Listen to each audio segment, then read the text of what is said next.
तो आइए देखते हैं एक्सरसाइज 13.2 का फिफ्थ क्वेश्चन। इसमें आपको बोला है कि आपके पास एक कॉनिकल वेसल है, ठीक है।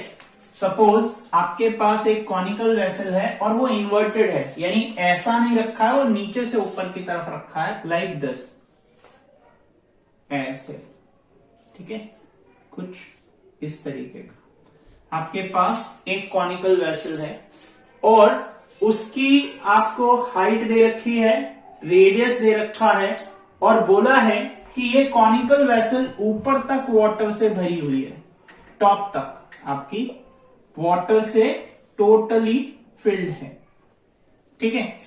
और बोला है कि आप इसमें लेड शॉट्स डाले, यानी कुछ आप कंचे बोल सकते हो या गोलियां बोल सकते हो, वो आपने इसके अंदर डाली तो उसकी वजह से इसके, क्योंकि ये ब्रिम तक भरा हुआ था, ऊपर जो टॉप है ये आपका ब्रिम कहलाता है, इस ब्रिम तक भरा हुआ था, तो वहां से पानी गिर गया और जो पानी बाहर गया, ठीक है, तो उसकी वजह से जो इसमें पानी बचा वो आपका 1/4 ऑफ द वाटर फ्लो हो गया। यानी इसमें से जब आपने n number of lead shots डाले, सपोज आपने n number of lead shots डाले, तो वो इसके अंदर गिरने से इसका पानी 1/4 बाहर निकल गया, यानी टोटल वॉल्यूम का 1/4 पानी निकल गया, ठीक है।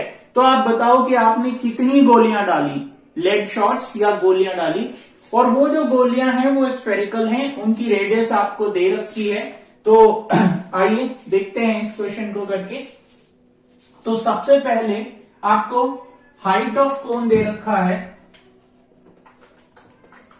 कोन आपको 8 सेंटीमीटर दे रखा है। उसके बाद आपको बोला है कि रेडियस ऑफ द कोन आपको दिया हुआ है 5 सेंटीमीटर। रेडियस ऑफ कोन जो आपको दे रखा है वो आपको दे रखा है 5 सेंटीमीटर। तो रेडियस ऑफ कोन जो है वो आपका 5 सेंटीमीटर।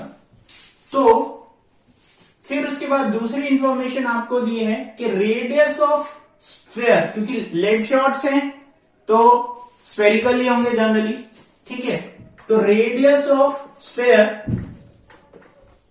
स्फीयर आपको दे रखा है 0.5 सेंटीमीटर, ठीक है।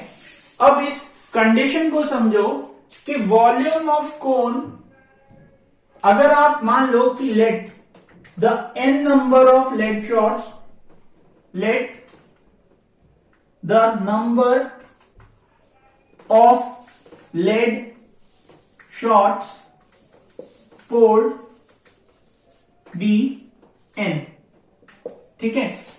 Therefore volume of lead shots, volume of shots into n is equal to 1/4 volume of cone, क्योंकि आपके कोन के अंदर पूरा पानी भरा हुआ था, आपने उसमें गोलियां डालनी शुरू करी जिसकी वजह से उसका वॉल्यूम 1/4 हो गया। तो आप लगा लो वॉल्यूम ऑफ लेड शॉट्स निकालने के लिए आपको, नंबर ऑफ लेड शॉट्स निकालने हैं, तो वॉल्यूम ऑफ हेमिस्फीयर स्फीयर आपको पता है, तो आप ले लो n इंटू 4/3 पाई r क्यूब, ठीक है। अब ध्यान ये रखना, कोन का रेडियस अगर आप r1 ले रहे हो तो इसका r ले लो, तो 1/4 इंटू 1/3 इंटू आपका पाई r² h, ठीक है। अब वैल्यूज डाल दो, n इंटू 4/3 r1² h होगा, पाई r की वैल्यू आपको स्फीयर की कितनी दे रखी है 0.5 का whole cube is equal to 1/4 into 1/3 into pi, आप बाहर कर लो, π/3 बाहर कर दो, तो अंदर आपके पास आएगा r1 की जगह आप वैल्यू कितनी डालोगे 5, तो 5 इंटू 5 और हाइट आपको कितनी दे रखी है 8।